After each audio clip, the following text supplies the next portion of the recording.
7.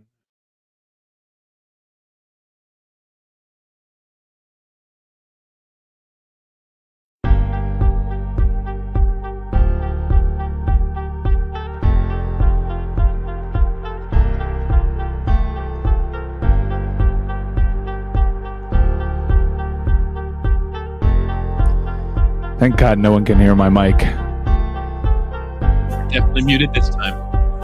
100% muted this time. Oh, my butt is killing me from that wet shit I took. Pa fuera! Pa la calle! Get out of here, Mexico! Oh, classic good news, bad news situation, though. Good news, Mexico's gone. Bad news, we have to watch Poland more. We get to have the banter over Mexico. As Brian Scaretta on Twitter points out, the last several years for Mexico have been pretty bad. Out in the group stage of the World Cup, lost the Gold Cup, lost the Nations League, failed to qualify for the Under-20 World Cup, failed to qualify for the 2024 Olympics. And of course, in club soccer, for the first time, an MLS team won the CONCACAF Champions League over a club from Mexico. It is a rough time to be a fan of Mexican soccer at the moment. And it's honestly startling when you consider this is a country that should be really good at soccer. They have resources. It's their number one sport. They've got a good domestic league. They've got good clubs. And yet when it came down to it at the end, they had a real flurry today in the middle of that second half. But down the end, Chucky Lozano had a chance and sent it into row 20. Like you just didn't trust that any individual player was going to create that moment for them. We're in the business of calling it soccer and dominating North America. And right now, business is a booming. Because it is a good time to hate on Mexico. It's obviously a great time to support the U.S. Let's stay with Mexico here. Managerial change, surely. Everyone's going to be looking at a team that approached that Poland game in retrospect oddly. They made it the Argentina match a rock fight, but you had that galvanizing moment of Messi getting that goal and turning Argentina's fortunes around in this World Cup. You have a Mexican team that doesn't impress you with the talent available. Chucky Lozano, the best player on the team. I thought he was very good today. Pretty spectacular efforts. Too little too late, though, for the Mexican side. But you see that roster, and it's not the best talent available to that nation. They didn't, as angry as I did shows on Ricardo Pepi, I'd be furious right now going home in the group stages, conceding that goal to Saudi Arabia in the end, but it didn't come down to that, honestly. That Poland game had to have a totally different approach. One of the worst matches of the World Cup tournament, and you're in a group with Argentina, and Argentina that had just lost to Saudi Arabia earlier that morning. It was there for you, and you totally blew it. Managers got to be sacked. Don't even let them get on the plane. That's Lane Kiffin style right there. I can't imagine what the press in Mexico is going to be doing to this national team, and it's a disgrace for everybody in that Mexican shirt. And I am enjoying it all, Witty. I'm enjoying it all. It's spectacular for a U.S. fan after getting through. Right now, shaping up to be the only CONCACAF team that gets through. Canada, who are obviously heralded after their qualifying stage, are out. Mexico, who had not, again, had not missed the knockout round of the World Cup since 1990. They've been doing this every year since 1990. Now, they would always go out in the round of 16, but they don't get to even lament not getting to the quinto partido, which has sort of been in their psyche for 25 years now, 30 years now, which is not getting to the fifth game or quarterfinal of the World Cup. It's you're out in the group stage. And like you said, and to pin it all on Tata Martino, I think would be to oversimplify things. This has been a fairly systemic failure for Mexico for quite some time now, because you don't get to a generation of players that underwhelm unless there are problems 10 and 15 years before it with talent development and not bringing through stars. And frankly, having a league where honestly, their salaries might be too good, as crazy as that sounds, because a lot of players would rather stay there, earn $2.5 to $3 million than potentially play for a lower salary in Europe and fight their way into a higher level of competition. Multiple managers now have said that with the Mexican national team. And then you have ultimately a failure that also consists of youth not being able to come through, which has been a problem for this World Cup. Again, they failed to qualify for the Olympics and the under 20 World Cup. I believe they lost to the Dominican Republic in the qualifying for that tournament. I don't know. I don't know what's next for them. There isn't the next great hope on the horizon right now. If you name the top 15 active Mexican soccer players, 2 of them have zero interest in playing for the national team.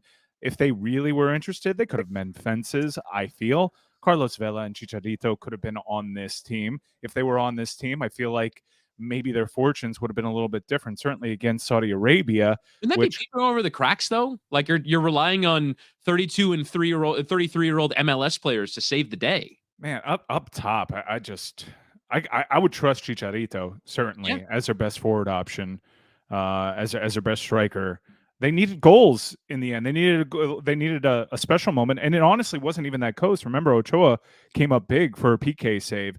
One thing that was really bananas about this crazy NFL style witching hour that we just experienced was it was coming down to FIFA fair play until the Saudis got that goal, and it was coming down to yellow cards.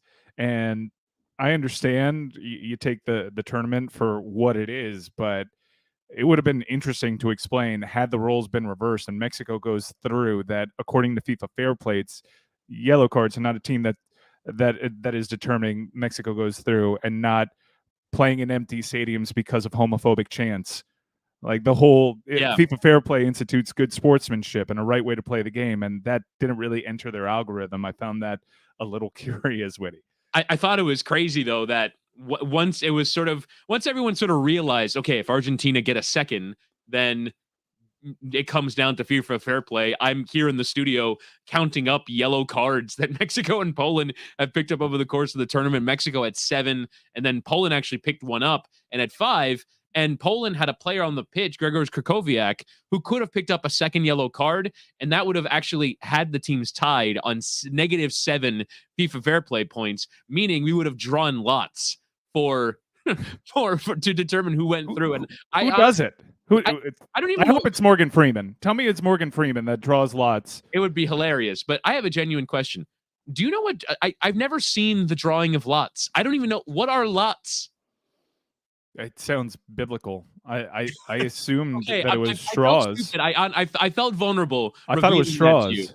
Is it? I mean, I've never seen the drawing of lots before. Yeah. So I was sort of really looking forward to that. I would love. Can you imagine the television ratings on that special? Yeah. The drawing of lots live televised to determine who goes through out of Mexico and Poland. You get Lozano and you get Lewandowski, and they have to draw Ronnie Lott from memory in crayon onto a piece of paper, and the most accurate representation whoever advances to the knockout. I like Poland's chances considering the proclivity to check out TikTok from one of their stars. So I'm already seeing in the chat whenever we do this from home, so helpfully I get to see the comments on YouTube, and I see I've upset a lot of Mexican fans. One person using very strong language telling me to keep Mexico's name out of my bleeping mouth. So I want to offer a sincere apology for not piling on you fucking losers even more, because you've had your day in the sun. You had damn near 20 years bragging and pounding your chest and taking over Rose Bowls. And right now, the U.S. was down for a long time, missing a World Cup, helping you get to a World Cup, by the way. You didn't pay the favor when you had the opportunity. You're welcome.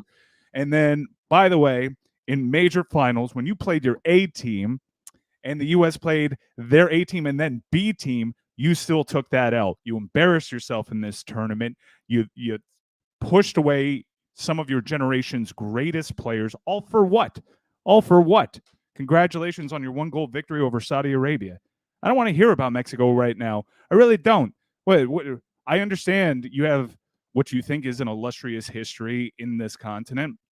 I'm totally with you for that. I'm here for the rivalry. Obviously, I'm playing my part with that right now. But what leg do you have to stand on right now? I mean, you want to be keyboard tough guy with what's the answer? What's next? Who's next? You can't even win a recruiting battle. There are players that are picking the US that could help you. The US is stacked with talent. That's your pitch right now. You can't enter the US. You're not going to enter that starting 11. You're not going to be a name on that team sheet. Come play for us.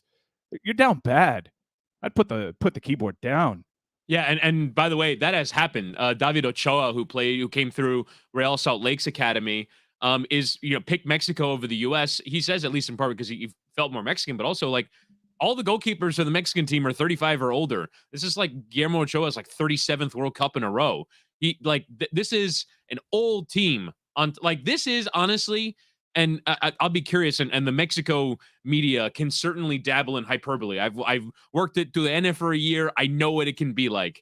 I genuinely think this is their U.S. in 2017 failing to qualify for the World Cup moment, because it is a genuine rock bottom. Again, I just listed off all of the things that they have failed to do. They've lost to the U.S. in the last 2 years 3 times. 2 in major finals, 1 in World Cup qualifying away from home. Honestly, the U.S. should have won the game at the Azteca too. It should have been 4 victories over the course of the last 2 years for the U.S. over Mexico. And they're not bringing through a new generation of young players. The promising talents that were there at this World Cup, and namely Alexis Vega, did not show up whatsoever. I didn't think he was much of a threat. They didn't get a goal until 227 minutes into the tournament. As you said, I think the Argentina point is a great one, because Argentina were there for the taking. And we'll get to them and their comfortable win over Poland today. But it's a team that you see the emotion from the fans to the managers to the players. They are well capable of losing the plot. We saw that and do it on the opening match day to Saudi Arabia. They just lost it. And honestly, they did not play well for 60 minutes until Lionel Messi scored a brilliant goal, one of the best goals of the tournament. It was also a seeing eye single.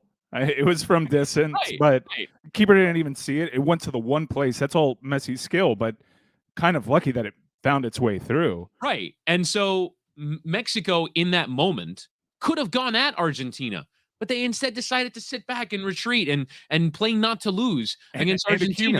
Accumulate a bunch of yellow cards that ended up being their undoing.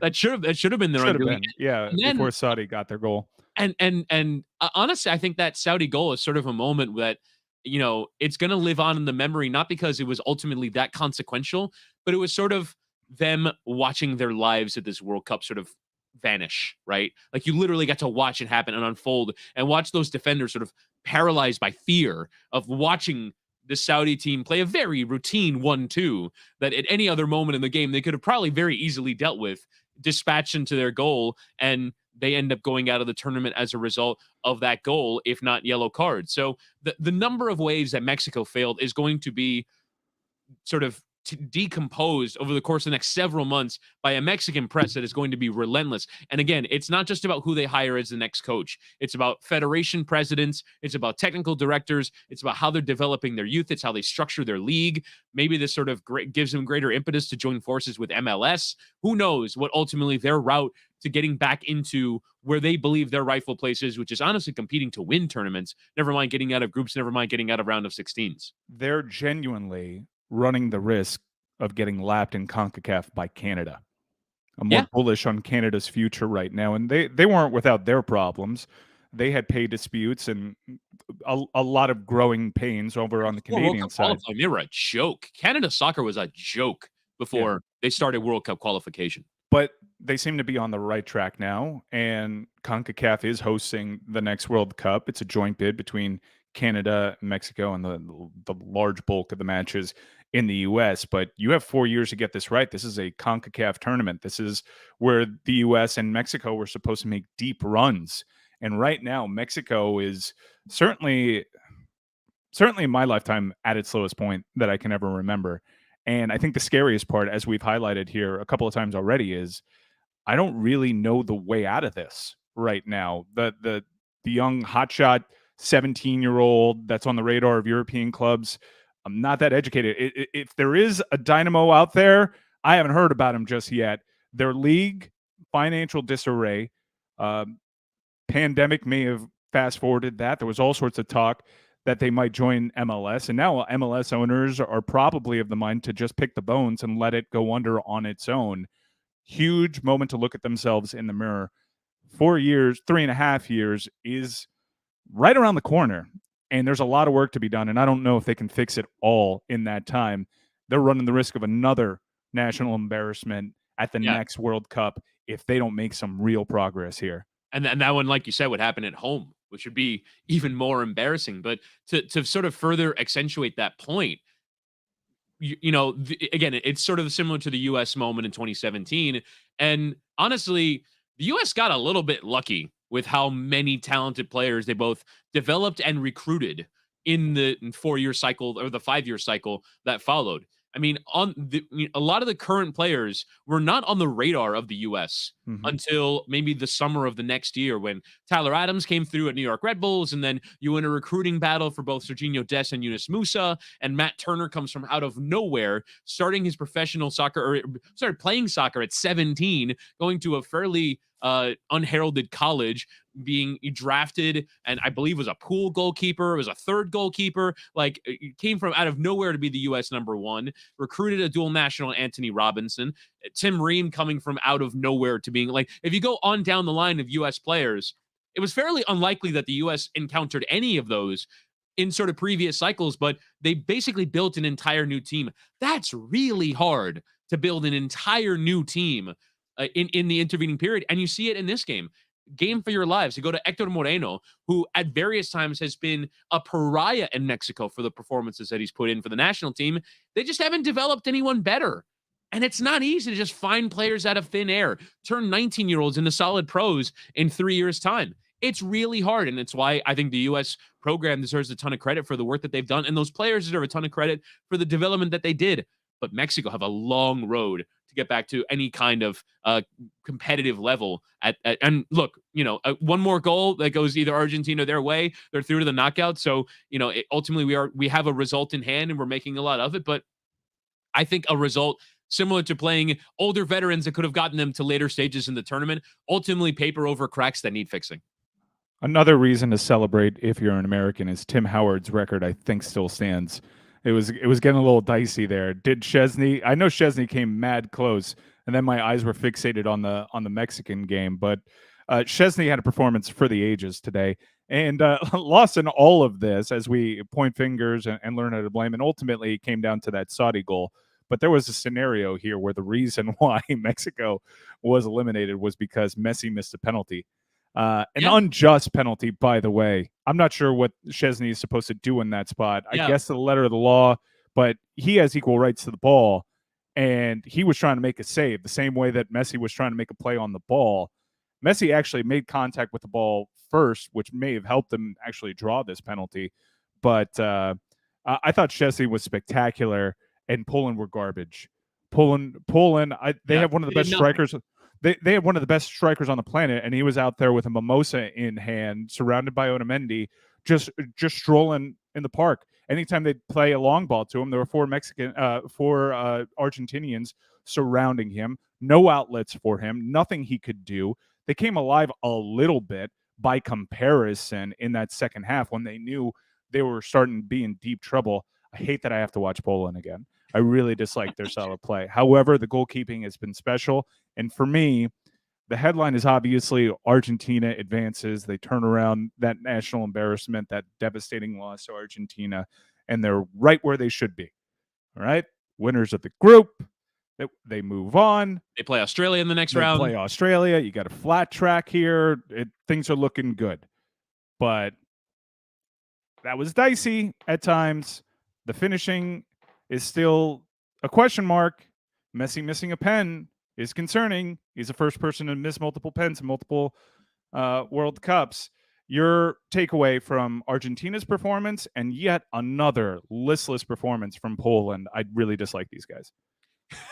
Yeah, I mean, at a certain point, they recognize the scenario in the other game, but it's really treacherous to basically say, we're not going to try and affect our fortunes at all. We're not going to go try and score a goal because we think the Saudis are going to hang on against Mexico. For as much as we talked about Mexico's issues, they were pressing. They went for it. They created a ton. They were pretty unlucky to not get a third goal when they were going for it. And for Poland to just sit there and watch as this team could potentially knock them out of the World Cup was a bit bizarre. I cannot believe Poland's approach today, that they're basically saying, let's try and lose by not too much and take players off or on yellow cards because we're down to FIFA fair play. Like, the idea that you would try and play the game that way when it was that dangerous to do so was incredibly bizarre. You're right. I mean, the Messi thing is interesting because, like we've talked about this with Christian Pulisic taking corners. Lionel Messi probably shouldn't be taking penalties, but they're more goals that he does not have a tremendous penalty taking record, despite his actually, if you look at his numbers, they're actually almost exactly average. The average penalty chance is 77%. Yeah. And that's almost exactly Messi's career. He's missed what, approximately 34, 35? I'm going to look up the numbers right now, but yeah, like he's missed quite a few. And so I imagine the next one comes, he's going to take it, when probably Lautaro Martinez or Julian Alvarez or somebody else should probably take them. But how are you going to take penalties off Messi? He does everything for that team. They made the decision to not feature Lautaro in their starting 11. I'm really confused at what their manager is doing too. He's there have been a couple of very questionable moments in managing. Moriyasu for Japan, Tata, Diego Alonso, and we have to get into him at some point, being that we're familiar with his work down here in Miami. But Argentina has been a bit puzzling to me. They're not without talent up front. They're not without a target for Lionel Messi. And Martinez came close to scoring a brace. He didn't end up scoring, but he came close to scoring a brace. Granted, they found something today. I'm sure they feel pretty decent about their performance. Lord knows they got plenty of shots on. But if they're going to take away from this that the answer is not playing Lautaro, I'm not with that. This is somebody that I pegged to be Golden Boot, and he has a very special goal-scoring skill. Came close to putting one away, which would have been a nice goal. In this one, dragged just wide. I'm a little confused at what their tactics are.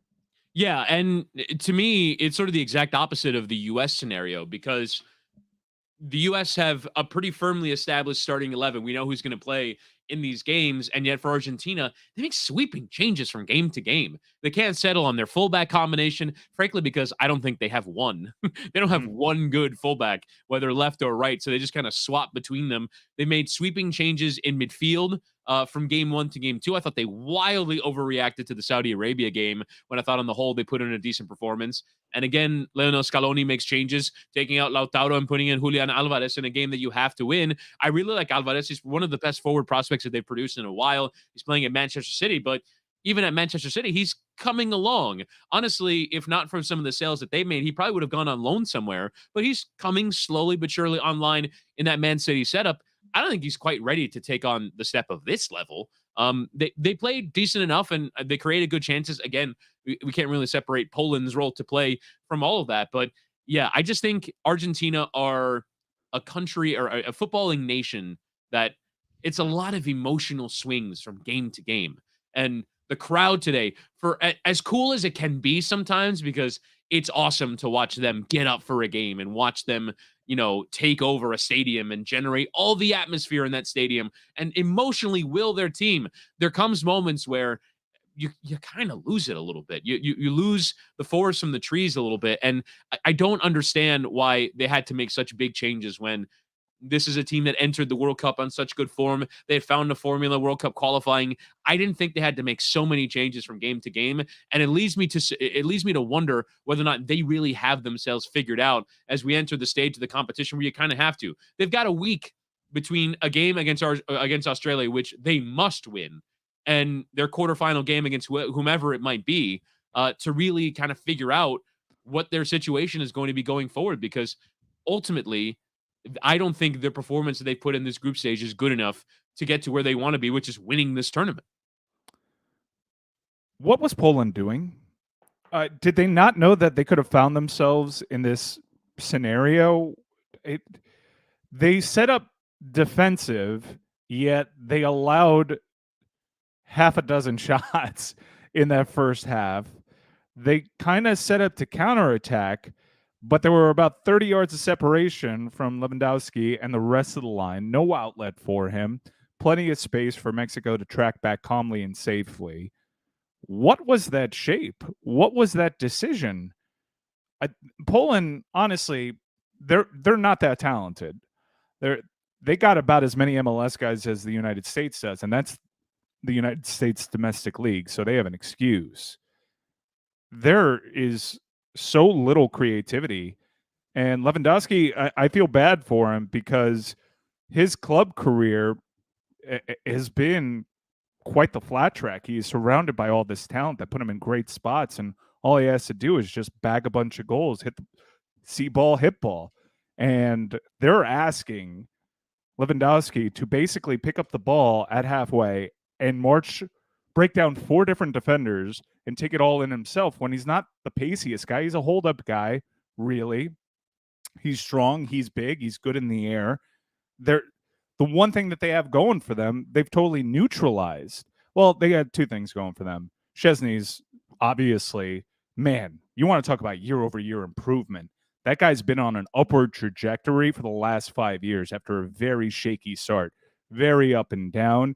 He is really ascending into one of the game's top goalies. I was really impressed with him. But back to Lewandowski, how do you get put in this position? I don't understand what they were doing. They're gonna be knocked out. They're bad. They're not a good team. I have no idea how they made it out of this group. I mean, they're playing France next, so they're definitely going out of this tournament. This is the end of the line for Poland. And to answer your question, it probably comes down to 2 things. One is, I think, an over respect of Argentina. I think they're sort of, Mexico and Poland kind of decided we're going to overly respect these guys and we're going to take them and I guess maybe allow them to get really frustrated by not scoring a goal. If Argentina get to halftime without scoring, then, they'll go crazy and maybe we can take advantage of the second half. But that was the Mexico strategy and it didn't work. And so I don't understand why they don't take the Saudi tactic, which was attack them from minute 1, make them frustrated from minute 1. Don't allow them to come on to you. Go with them. And I hope a team does that to Argentina at some point in the tournament. We'll see how Australia handles it. But that was sort of the front end. And the other was sort of an overconfidence in the scenarios that Mexico weren't going to beat Saudi Arabia by enough. And you're just sort of hanging by a thread. And at a certain point, you start recognizing the fair play tiebreaker will come to your aid. And it's everything that's out of your control you start relying upon to get you through. And I think it just is further, again, systemic failure around Robert Lewandowski. And he's a player who, and we see this sometimes for national teams. Like David Alaba played left back for Bayern Munich and plays center back for Real Madrid. Switzerland have often asked him to play in central midfield. It's like, well, you're our best player, so we need you to do more. And that's more than he would normally be asked of. So he didn't always thrive in those situations. I think the same is the case for Lewandowski, where because he does this one thing really well at club level, we're going to ask him to do something bigger and better at national team level because he is this enormous player, when that's not really what he's equipped to do. You have to build a structure around him, and maybe they just don't have good enough players, but certainly I think their system and the way that they play is not designed to help him whatsoever. And that's been the case for how many major tournaments now. Like you say, why do I have to keep watching this Poland national team at Euros and at World Cups do absolutely nothing around Robert Lewandowski? The Alaba example is a good one. You said Switzerland. I know you meant Austria. I think Canada also finds himself in this scenario where a player is so talented that you kind of have to have them at the position of need. For Canada, it's more attacking. It's just Poland weren't this down bad in previous incarnations. They're struggling to really build up the next generation behind this stud striker. Unjust, cruel game soccer can be, because the manager that I trust most finds himself at the bottom of this group. The team that might have impressed me the most, granted, a lot of that's just with their first performance. And I think when talking about Saudi Arabia, you have to mention they had a pretty devastating injury to a player that was an absolute star for them in Yasser, who covered so much ground, who made that upset possible. You mentioned how bad the fullbacks are for Argentina. He was a huge part of attacking them. I think they are susceptible. I would love to see teams go at them, and I don't think Australia is built to do it. I'll be curious to see what happens in the quarterfinal. There's a potential there that it's the United States. So I think with their attack on the wings, and that's looking way ahead, there's a lesson to be taken from the Saudi approach. I think, and I hope we see someone implement that playbook there later on. Messi missed pen, but he continues his march. This is World Cup or bust for Lionel Messi. He's been spectacular throughout this World Cup. Miss Penn doesn't really figure into that equation. He's probably going to go far because he's got a pop-up path with Australia, and I'm sure they're already looking ahead and feeling pretty good. By the way, I looked up the numbers on him on Transfermarkt. He's made 106 penalties and had 31 either saved or missed. So that is exactly 77%, which is the statistical average for conversion on penalties. We found the one area that Lionel Messi is average at. Bang on average. I thought his positioning today was a little odd too. He wasn't doing much moving around in the box, was demanding the ball a lot, was kind of dominating it, but Poland really offered nothing on. The only person that showed up to play today for Poland was Szczesny, who I think is already a national hero with that performance. That was a really damn good save on that pen. People want to pry and really analyze what a bad pen that was. That was a one-handed, very strong wrist save made by Szczesny. So he was fantastic. Yes, as Benjamin points out, Szczesny definitely earned his post-game sig today. And I'm sure there were a lot of cigarettes going off in that locker room. Thankfully, by the time they made it back to the tunnel, Saudi Arabia made it a lot easier of an experience for them. There were morning games being played. Tunisia with a shock victory over France. And I could have sworn Griezmann scored and the final whistle was blown. I was celebrating my both teams to score win for quite some time. I made myself a sandwich. It was 1-1. And then it got VAR'd, and Griezmann's goal taken off the board, and Tunisia have a nice little send-off, a huge, inspiring win over the defending world champions. France totally mailed this one in. For a very long time, they didn't have an attempt on goal. Both teams to score, and I got the Tunisia part down. What? Mbappe comes on late, and obviously that changes it, and they certainly look better there. But they put in a bunch of backups today, trying to not get anybody hurt. And look, Mbappe was brilliant in that one game. I don't understand why you think you're in a position to not continue to round players in form. They won their first two matches. They've had a really tough training, and maybe that's what's going on. And I should probably offer them a little bit more benefit of the doubt because they've seen an abnormal amount of players go out injured both before the tournament and during training sessions. But I was a little puzzled at their approach. You're not that good. Your starting 11, your first choice 11, haven't played that much together. That midfield is still growing and gaining valuable experience. This was a missed opportunity, I thought, for France to continue to gel. This is about the next phase and positioning your team for the next phase. You're not going to be able to have Pogba and Conte in that midfield. We're already there. They're not there for you. Benzema is not there for you. You need to turn to others. I don't think you're at the position and just be, all right, we're going to play in the third string guys who are on the bubble making this roster. We're going to all of a sudden give them starts. A little bit of an arrogant approach from France.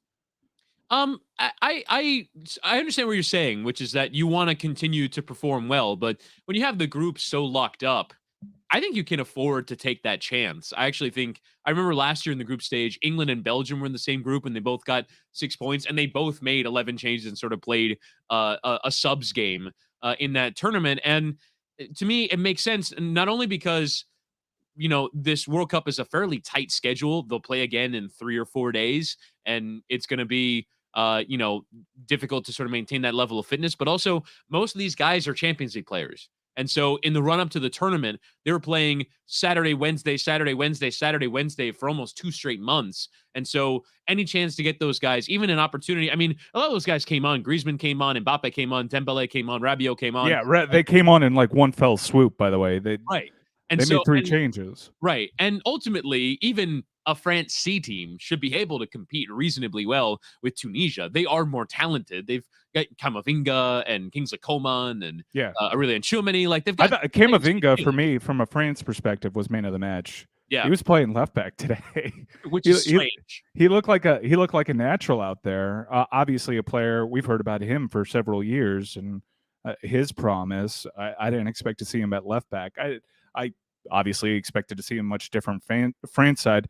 I understand your point. I'm presenting the other side. Yeah. It's that midfield is totally different than Mhm. when they had a couple of years ago when they won the World Cup. This is a France team that has to separate itself from that and build on. And I just thought that this was a good opportunity, a tough opponent in Tunisia that proved game and obviously deserved of the 3 points there. Came away impressed by them. I thought that this was a good opportunity to get more chemistry down with this team. I'm curious to know what Mbappe felt about being put on the bench. I think Mbappe wants to score, sees that Benzema is not out there. There was also the Giroud chase for sole possession of France's goal scoring record. There were things to play for here. Uh, I'm not saying make it a glorified training session. There, an individual accomplishment should be the priority. I'm not saying that, but there were a lot of reasons as to why they shouldn't have taken the approach that they did. I'm glad that they didn't get any of the points available in this game, despite me losing my both teams to score bet. An arrogance that is a little too cliche, I guess, from France. I understand they're defending world champs, but we've seen very helter skelter World Cups, and this one was shaping up to be a bad one with all the injuries. And I just thought, take the opportunity to get some more time with this new unit in there, because the international game is far different than the club game. Your takeaway from that group, because Australia makes it to the knockout stages for the first time since 2006, where they were actually super game against Italy. It was a very scary instance, and Totti had that infamous thumb sucking celebration. Uh, a totally different roster. Even what they had 4 years ago was different than what they have now. There aren't really those outside the goalkeeper and Matt Ryan. There really aren't any recognizable names on this team. They got better as the tournament progressed. This was their best performance. Obviously, the videos from Australia are all inspiring to get that many people congregating at 3 a.m. local time Yeah. to cheer on their Socceroos. But I think the story here, and I wanted to give Australia their proper amounts of credit, the story here is the epic disappointment that was Denmark. The Christian Eriksen had came back to life, was resuscitated on the field, and then decided to start playing some of his best soccer afterwards. It was an unbelievable story. You had everybody in the world essentially rooting for them, everybody seemingly picking them to come out of this group. A lot of people pegging this team, a team that has performed well in tournaments, to be the dark horse. They laid an egg. Yeah. No, completely. They laid a complete egg in this tournament. And remember, they got a lot of credit for how they played in the Euros, particularly after the Ericsson incident. And a lot of those games were at home. And that might be something that we might not have paid enough attention to when rating Denmark so highly, is that they're playing a lot of games at home. It was sort of a very emotional moment. And Denmark has been a good national team, but I think I picked them to go to the semifinal. And again, to go out of the group with 1 point, especially considering that in the group you have Tunisia and Australia. Tunisia, who are probably the African country that I rate the least, and Australia, one of the Asian countries of this tournament that I rate the least. Probably would have rated them level with sort of Saudi Arabia coming into it. And Australia, you mentioned, fair play to them and the job that they did to get to this point, because like you said, there isn't really there aren't too many players. They don't really have a style of play where you can say, well, they're going for it or they do this one thing. They sort of embody the World Cup underdog spirit that, frankly, you love and kind of really enjoyed about U.S. teams of the past. Yeah. They sort of know exactly who they are, exactly who they want to be. Their manager was criticized in the build-up for the tournament for being too conservative for some of the players that he's chosen, and yet they get 6 points. Did you know, Mike, that coming into this World Cup, Australia, who almost always got sort of an automatic berth by playing through Oceania, and now they qualify through Asia and they have a sort of higher level of play in between games, but they almost always got in, and up until this World Cup, they had won 2 ever World Cup matches, and they won 2 World Cup matches in this group stage alone. So this is a huge performance above expectations relative to their history and relative to their current team. And they head into their round of 16 match with a bit of a free hit against Argentina. And maybe they can frustrate them similar to how they frustrated Tunisia and Denmark in their group, were able to get 2 wins and could, maybe have them at 0-0 after 60 minutes and Argentina sweating. Look, I haven't been a stranger to the occasional Melbourne soccer bet, but I don't know these guys. Yeah. For an Australian team, this, just from the team sheet, was the least talented Australian team in any of these World Cups that I had seen. And for them to get 2 wins after that first result, I kind of cast them aside. I didn't think they'd figure in this. And they were really American in their approach against Denmark. And Denmark offered nothing. Nothing. I'm not sure where Poulsen was this entire tournament. I'm not really certain why a Danish team that many respect, with several gifted attackers and a true number 10 who plays really well for his national team when available, Christian Eriksen. I'm not sure how they couldn't come up with some goals against the opponents that they did. It was there for them. Even at the end, it was there for them. And every time that you thought that they would break through, they didn't even break through the final third, just lacking so much punch. Not the Denmark that we've seen from previous years. Probably a change in the cards from a managerial sense too, because they were always scrappy underdogs, and recently they became kind of odds-on favorites to advance in these big tournaments, and that's not a role that they appear to be comfortable in. Really disappointing, because I like their team, I like their players, and I obviously like their story. How can you not root for Christian Eriksen? Real bummer, but now all in on the Socceroos, because that's exciting. And they're playing in Argentina that you can have a go at. And they might be built to take that more 90s American approach and get them sleeping on a counter. I think, I don't know what the line is, but Argentina's got to be an overwhelming favorite. But this is house money for Australia. You got to be geeked out of your mind. They don't have they did not start a player today that starts or plays for a team that is currently signed by a team that is in any of Europe's top 5 leagues. They have a bunch of players who play in Scotland. Yeah, Moy's the only player. Right. I swear to God, Moy's the only player that I recognized when I was looking at that team sheet. Is Arzani available? Because I know that they made a big deal out of him in the last World Cup, and he signed a City group. And I was watching today. I was like, what happened to Arzani? And I know you're a City guy. I'm like, what happened to that guy? That guy was supposed to be the next big Australian hope, and I didn't see him out there. Not even in the squad. Not even in the squad for this World Cup. So, yeah, I mean, it's a bunch of players, some of whom we've seen before. You mentioned Matt Ryan. Aaron Moy's been around for a little while. But, yeah, I mean, I recognize Aaron Moy's been around longer than a little while. Yeah, he is currently 32 years old. But yeah, I mean, I recognize a couple names because I cover MLS and I know some of those guys. But yeah, going into this next round, Argentina minus 550. Australia is 15-1 to win the game. To advance, Argentina minus 1,200, and Australia is plus 700 to advance. All right, so let's we concentrated on a lot of the soccer today. It was bananas. It was crazy. It was a witching hour.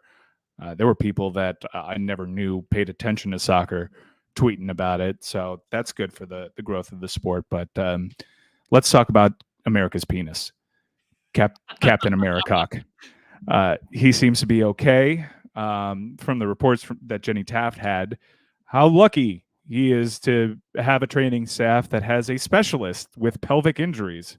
Who knew? Who knew? Yeah, he really specializes in core and pelvic injuries. Dude's bathing suit area got bruised up, and he got sent to the hospital. I can't imagine how much that must have hurt. And don't let it be lost on you that he trotted back onto the pitch and ran around for a little bit with a black and blue junk area. That's crazy. And wanted to come back on after halftime too. And like you said, went to the hospital, and I don't know if they just gave him some good painkillers, but he was like the most excited member of the U.S. traveling. How wild was that, Witty? Hotel. That was like the most emotion I've ever seen from the guy. Never seen him like that. So fired up to be in that team hotel and welcome his teammates back to the hotel. Red, white, and blue balls. I have never seen Christian Pulisic that happy. And granted, most of the times that I'm seeing Christian Pulisic, he is looking at me, and I understand why he's not that happy. I get it, but that is not an emotional dude. There's obviously buy-in from this team. That's a good group of kids. We've asked about the WhatsApp groups amongst the players, and they keep tabs on each other all season long. It almost really doesn't matter. I mean, I'm bored to tears every time Greg Berhalter tries to speak. I was looking at that post-match rah-rah session that he had with the team in the locker room, and I was once again bored to tears. But then Tyler Adams started speaking, and I was captivated. They have good kids that are motivated, that seem to have a really good relationship. Very curious in hyper analyzing that video of Christian Pulisic being super excited in the team hotel. Very curious reaction from Gio Reyna.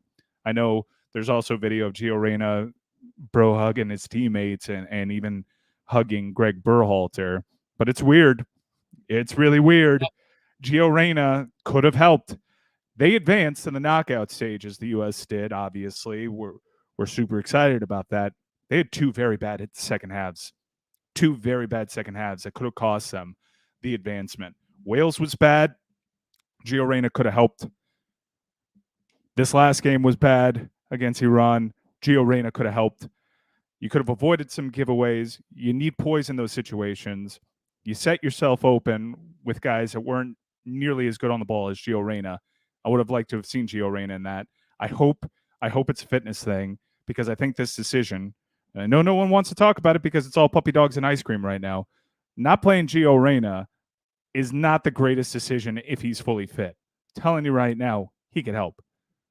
Yeah, I think looking forward to this Netherlands game, I think he'll definitely, I think, be needed in that one. If he doesn't play in this next game, then we'll know that something has really gone wrong. I've sort of thought a lot about the second half approach in the 24 hours since, because I heard a lot of those similar criticisms.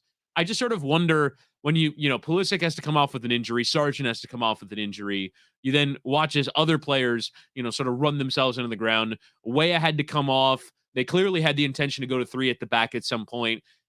I think in that situation, I didn't mind that Reyna didn't come on.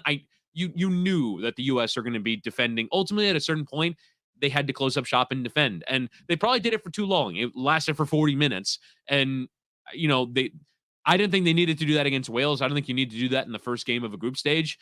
But I think in that game, in that spot, that's where that game was going. But going forward, I mean, honestly, if Pulisic can start, because that's a genuine consideration, you'd imagine Aronson will fill his place. But I mean, that could be very easily a position where you pick Reyna from the start. I actually think he's a better like for like substitution for Pulisic than Aronson is. I personally, if Aronson can't start, would want Reyna to start down that left wing. So to me, to this point, it's been bizarre. That first game was definitely the one where it didn't make any sense. You didn't probably bring him on early enough in the England game.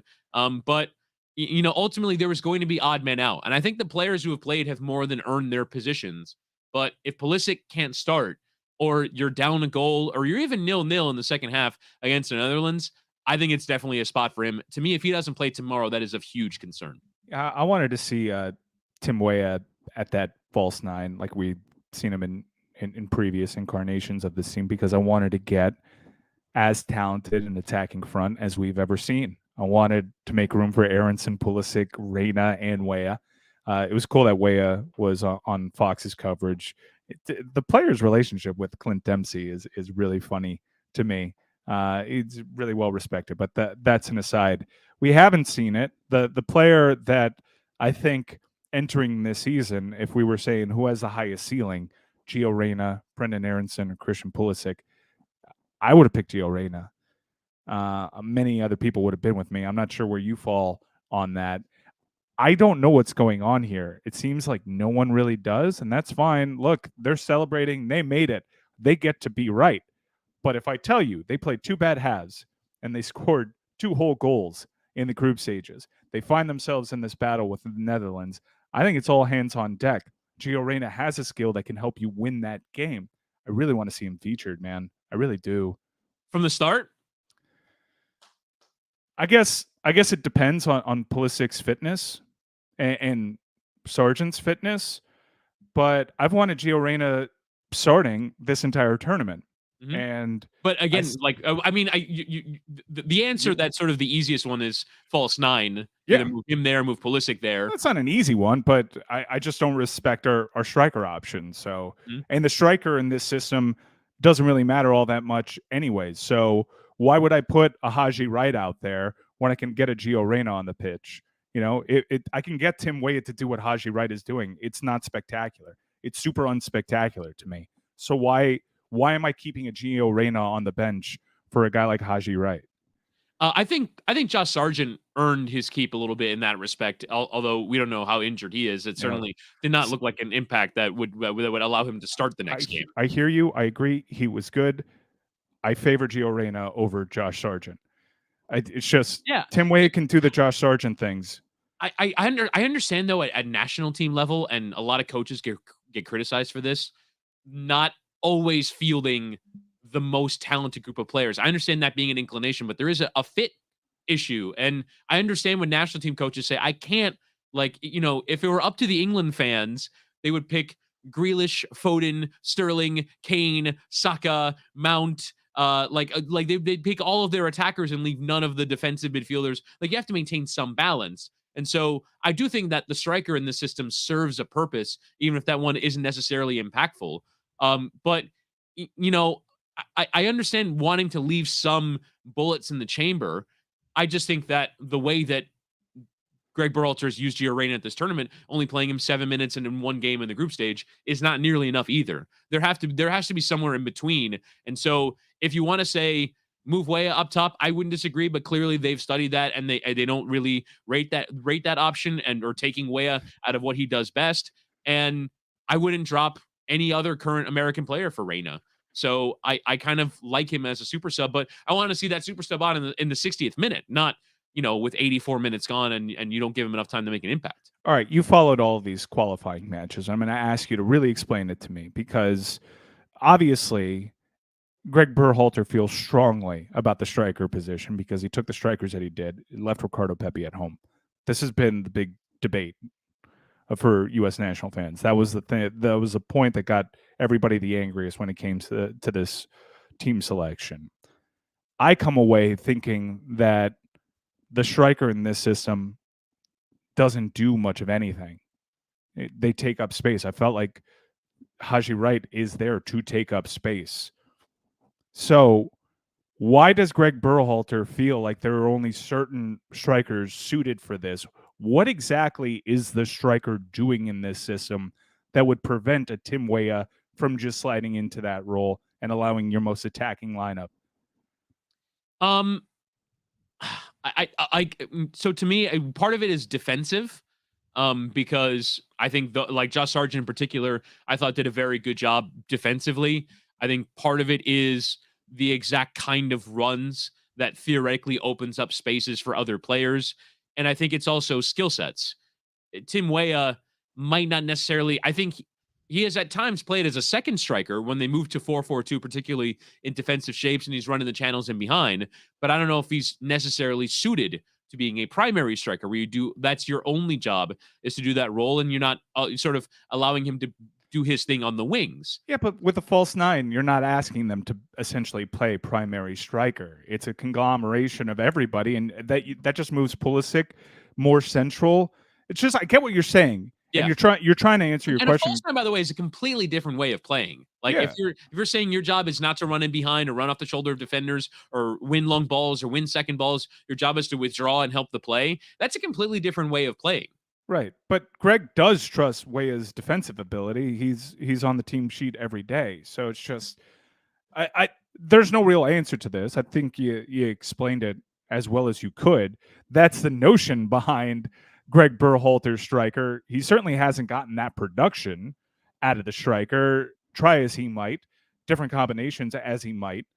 It's been fairly interchangeable for him. So my whole thing is if it's so interchangeable, just plug Weah in there and let's get one of the more brilliant attacking athletes that we've ever had in Gio Reyna on the pitch. But that's a very PTI debate that we've had on Gio Reyna. Let's look ahead to tomorrow.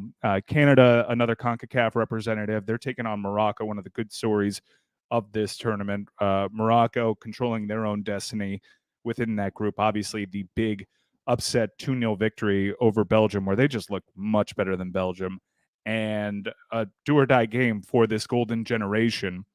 I'm beginning to think Kevin De Bruyne was not sarcastic when he said, "There's no way we win this. We're too old." Yeah. I maybe he was just answering that question honestly. I've never known KDB to be a comic, so maybe he was just truthfully answering that question. And they go up against another team that was thought to be at the end of their road in Croatia. One last job, right, for Yeah. both of these guys, for Luka Modric, and KDB's got some years left on the national team, but this is certainly Hazard's last go around. Got to think it's Lukaku's last go around. Batshuayi, I can't imagine. Although Batshuayi finds a way to pop up everywhere. He's like a whack-a-mole.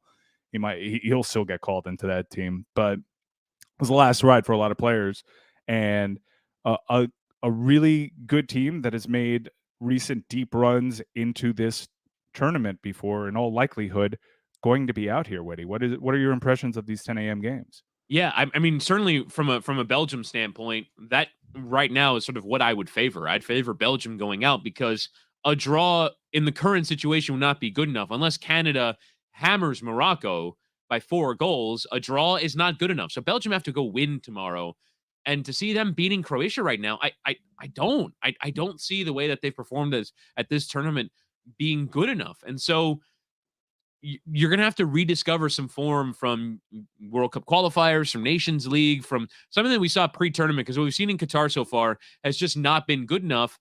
The Morocco thing is interesting. I think on the balance of the group so far, they deserve to get through. They've gotten 4 points from Belgium and Croatia and deserve those 4 points. But you wouldn't be that surprised if Canada gave them a game. This also feels like a permutations kind of game, or maybe Canada wins it despite the fact that it's sort of their dead rubber final game of the group that means nothing to them. They win the game, and all of a sudden we're looking at goal differentials, and we're looking at that. I think there's some real excitement to come in tomorrow's group stage final because Morocco right now, you can imagine that they'll get the point that they need to get through in this group. But ultimately, I can see sort of any permutation of results in Belgium, Croatia, just because they both have enormous amounts of talent. It's a really well poised final day in that Group E. Or Group Yeah, F. and I think Canada's a proud team, and they're going to go for their first World Cup victory. They just had their first World Cup goal, so let's get another momentous achievement there. It is like playing Morocco on the road. They've had really good crowd support, Yeah. and Morocco really impressed me. They've been the best team in this group through 2 matches, but it's a very even group. Even before the tournament, it's why I thought Canada had a sneaky shot coming out of this, because I thought all these teams were on level footing. I guess I can't be too surprised at any combination that comes out of it. It's sad that Canada is written off and eliminated, because I still think that I have a sneaking suspicion that they're going to have something to say about what happens in the knockout stages. And then to the 2 p.m. scenarios are buck wild. I think, looking at it, obviously Germany, a massive favorite over Costa Rica. I think last I saw the line provided by our friends at DraftKings, I saw this a couple of days ago, so don't quote me on this, but it was approximately minus 1,000. They're minus 11. They're minus 1,100. Minus 1,100. Minus 1,100 to beat Costa Rica. Costa Rica somehow got 3 points after one of the memorable beatdowns in tournament history.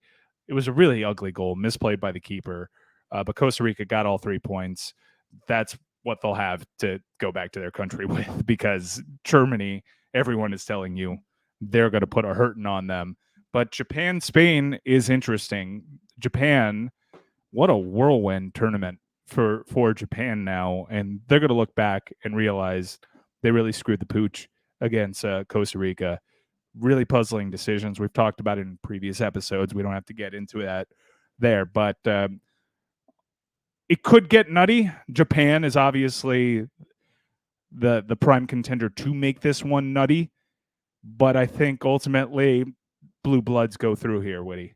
I completely agree. I think Spain, in my view, are the best team at this tournament, and so I think they're going to get through tomorrow against Japan pretty comfortably, and Germany as well. And even if Japan were to hang on for a draw against Spain, Germany, you'd have to think with the talent that they have, could pretty easily make up the goal difference, which right now is Germany -1 and Japan at 0. So if Germany win 2-0 over Costa Rica and Japan draw, the Germans go through. So the Germans are going to want to get 4, 5, and 6 probably, because they should and they probably will. But ultimately, it comes down to, can Japan get a result off Spain? Even a draw might not even be good enough. So can they get a win off Spain? I just don't think they can. I think Spain are too good. I actually think this group is going to be the normal one, because honestly, every group so far at this World Cup has produced drama down to the final second. I think this is the one that's probably in hand by the 60th minute of both games. I really don't understand how that happened, because this group was so nutty early on. It was bonkers, and yet Yeah. we're having a chalky finish here. If Japan beat Costa Rica, like you said, the result they left on the table, This is an epic day. right, then it would be them going through, and Germany would need to, beat Costa Rica, and Japan would need to beat Spain. Like, Germany would have had to have won on Sunday to set Yeah. up a decent result for themselves tomorrow. So yeah, I mean, it ultimately, the combination of a Germany-Spain draw and Japan completely screwing it up against Costa Rica left this group still up for grabs. Yeah, and now Costa Rica have to go for it, you would assume. Actually, I'm extending that manager way too much credit. I think they got the 3 points. They'll be fine. They'll probably set Yeah. up defensive. They could technically go through.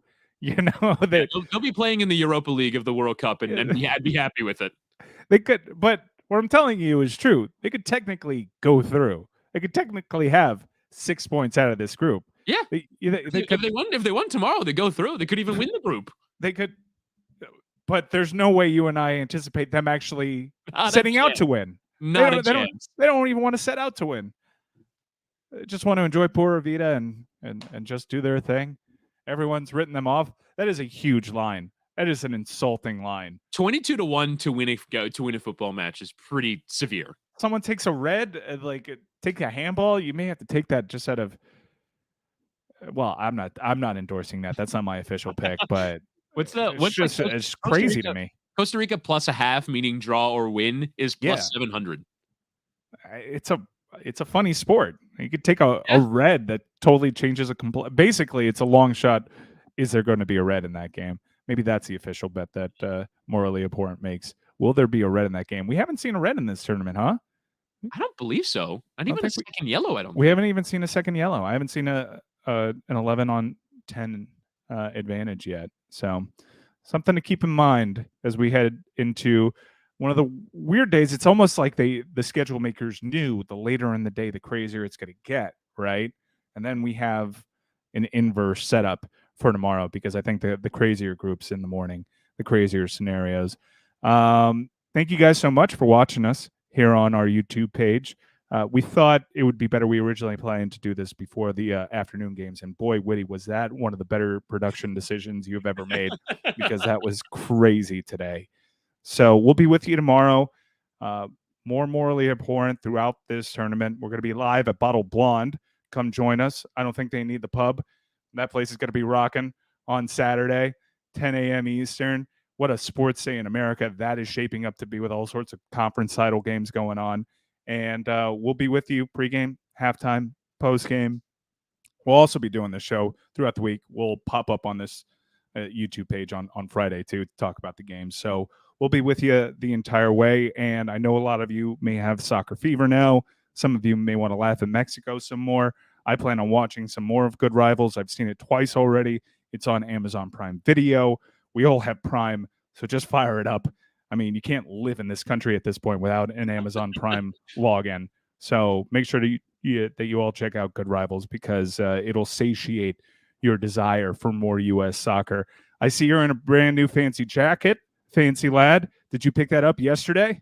Actually, this was given to me as a gift a year ago, and I have never worn it in public because I'm afraid of how it exposes my nipples. I've been looking at your nipples the entire time. You're rocking Mr. Nipple. Oh, for sure. Yeah. Yes, absolutely. And a shirt underneath this to try and continue to make this a mirage. Very Everything brave. that's happening here is a mirage. Yeah. No, I was fixated. You're right to be crossing your arms right now. I saw everybody peer pressuring you to say penis, and I could barely listen to the clip. I was just looking at your chest. I was just looking at your chest because I know that that is a nightmare scenario. I have similar jackets. We were joking around that the lack of the World Cup last year really prevented me from getting the in between sizes necessary. So I went way up as these jerseys have gotten more svelte over time. So you're quite vulnerable. And Mike Fuentes, our producer right now, is helping you out by having a question there on the lower third to block your chest area because I am locked in. Comments are all about it too. I saw one commenter say that they could see the nipple. Let's see it. No, you Nope. can't.